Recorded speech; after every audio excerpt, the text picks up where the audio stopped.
Hey, what's up, fantastic beasts? I've been wanting to talk about Godzilla, Shin Godzilla, for quite a while. Its brief run in the States just finished up, I believe, last week, and I want to talk about it because I was super excited. I've seen Godzilla on the big screen a couple times. Godzilla 2000, of course, the 97 Godzilla, and let's see. Of course, I've seen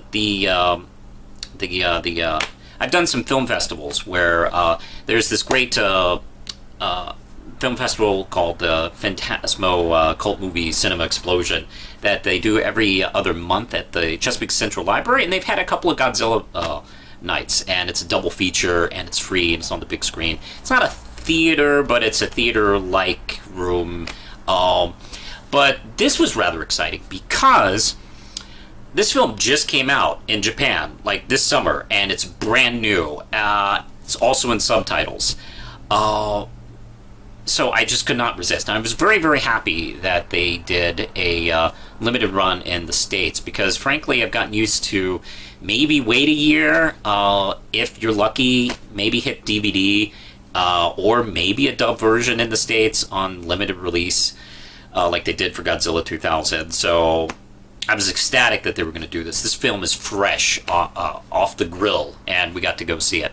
Lindsay and I actually we celebrated our anniversary by watching Godzilla, and I was happy to report. Let me just say right off the bat, I was happy to report that I had no idea what kind of crowd we were going to be dealing with. Either it was going to be packed or light. I had no clue, no expectation. And it was actually a pretty full room. It actually did pretty well at the theater we were seeing it at.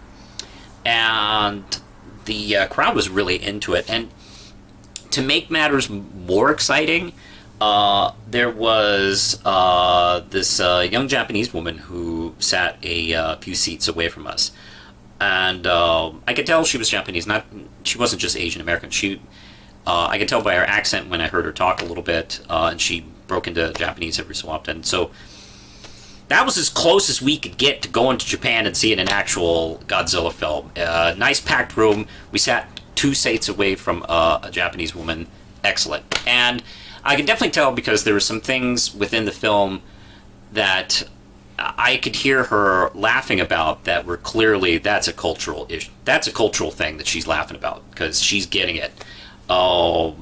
Right here, and that just made the experience all the more exciting, frankly.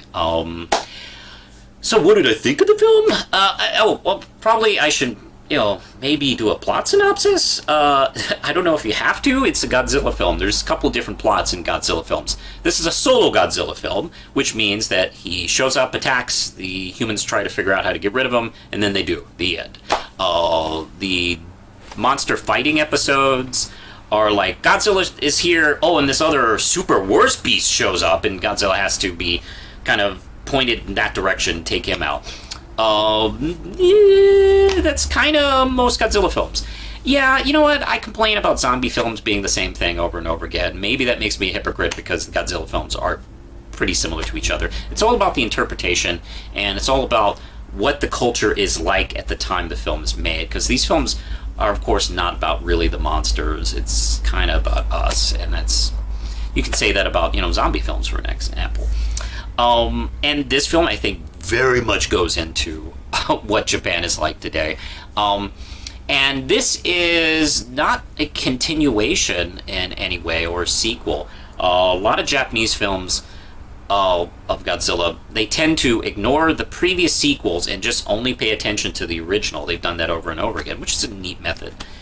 This one does not do that at all, and as far as I'm concerned, I think this is the first Japanese reboot of Godzilla, where it's starting off completely fresh, which is also exciting. And it does stay true to the basics of it. This monster shows up, and the government tries to figure out, hey, what the fuck's going on? What are we doing? And this does it in real time, and this invokes the earthquake that they had not that long ago, and how the devastation just tore the country apart. And you saw it in like real time, and people with their phones, because people have phones and cameras all over the place, and you can report like shit like any catastrophe going on in a big city like that immediately and load it up on the web.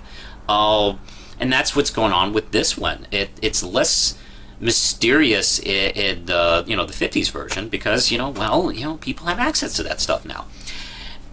But the government is doing their best to kind of like try and figure out what to do. And let's be honest, like a giant monster showing up out of nowhere is a pretty surprising thing. Governments usually aren't prepared to deal with that kind of thing. So they have meeting after meeting after meeting, and lots of protocol, and it looks very nice and clean, and very straight. And our hero realized we need to do something. We need to directly handle this, and the prime minister is kind of stuck in so much red tape and talking through this guy, that guy, this person. He almost feels like his hands are tied a little bit.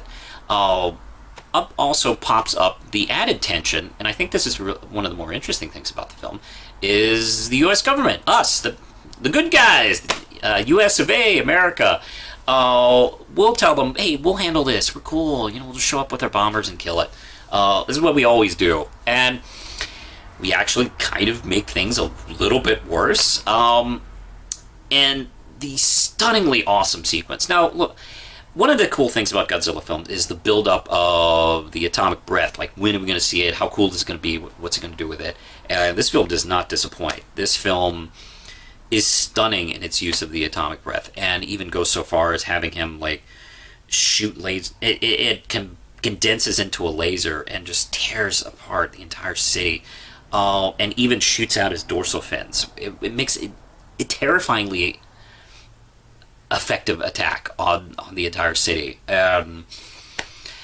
Just completely obliterates the prime minister. An acting prime minister comes in, and one of the things I like is the way the U.S. is used, because we're not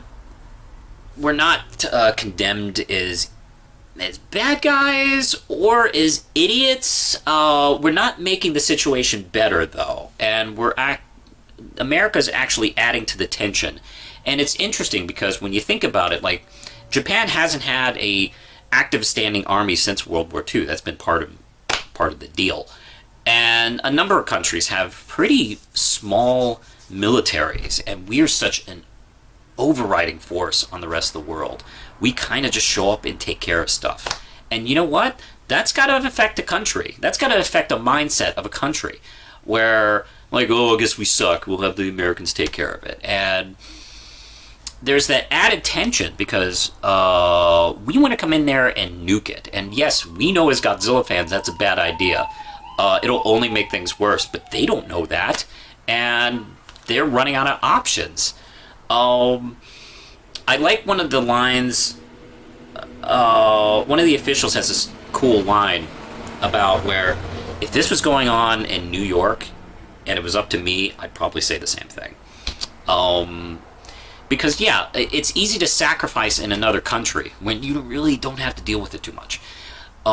It's not fun, but it's still something easier to do when it's not your neighborhoods, when it's not your country, when it's not your people. And that's one of the exciting things about the film is Japan trying to handle Godzilla on their own without pressure from the Americans doing everything for them. And their attack on Godzilla is really unique and interesting. Maybe I won't get really into that. I won't get too deep into spoilers, but what they do and how they attack Godzilla is really innovative and thoughtful, and kind of almost a little silly in a monster movie kind of way, but also done very realistically. It makes sense. And the way they do it, I think, is believable enough. It's really smart. Godzilla evolves in this film, and at the same time, the Japanese government also evolves to meet the threat. And, they don't just keep shooting him over and over again with missiles. hey, this ain't working. let's see if we can do something else. This is a very smart film. It's very exciting. The first 20 minutes or so, which intercuts like Godzilla attacking and evolving from his weird little monster elbow running form, which is almost kind of adorable, until he starts murdering everything. And cut that with like meetings and the frustration it is getting stuff together. And it's never boring. As an adult, I never found this boring, because it's cut so effectively.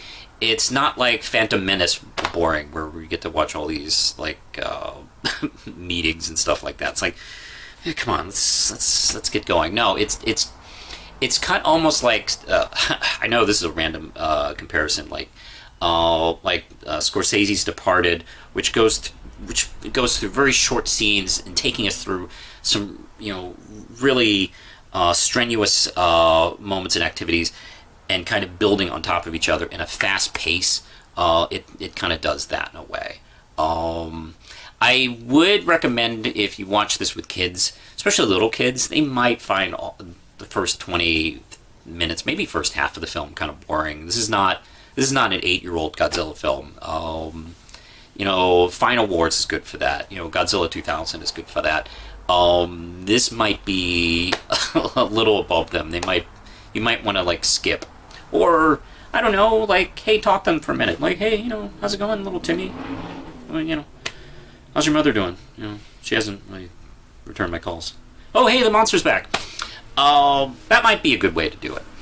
But I really love this film. I thought this was amazing. The Godzilla design is fantastic. I love the kind of like burning look of it. I love the creepy teeth. I love the dead eyes, and the atomic breath is excellent. Not to mention he shoots lasers out of his back and tail. It's like, dig it. Very good. I don't know if they're planning to do any direct sequels to this. The way it ends is really chilling and somber and very creepy, and they don't do a jump scare kind of like ending, which is wonderful. I think this is so much more effective.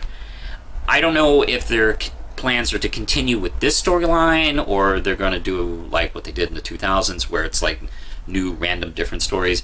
Not too sure just yet, but as a Godzilla fan, I'm pretty excited about the future. I'm very hopeful for the next few films. I hope they get this crew back. But if not, hope they at least have that same kind of intelligence and inventiveness that this crew did. I'm going to give this Godzilla film 5 RAM chips out of 5. I thought it was excellent. So what did you, the viewers at home, think? You can leave me a comment below, and we'll talk about it later. Or maybe not. I don't know. Push the button, Lindsay.